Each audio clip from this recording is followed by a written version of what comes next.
Process সবসময় চোখে দেখা যায় না, কিন্তু প্রতিদিনের ছোট্ট ছোট্ট এফোর্টস একদিন বড় রেজাল্ট তৈরি করে।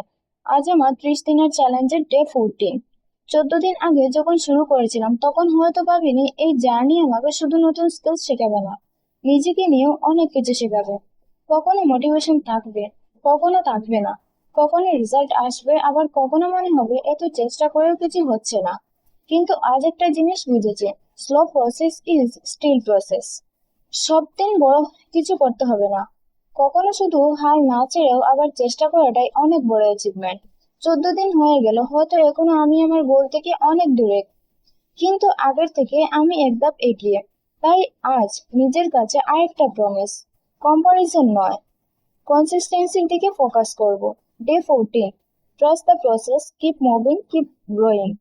আপনি যদি কোনো স্বপ্ন নিয়ে শুরু করে থাকেন, মাঝপথে থেমে যাবেন না, কারণ আপনার আজকের ছোট এফোর্টটাই হয়তো আগামীকালের বড় সাকসেসের ফাউন্ডেশন।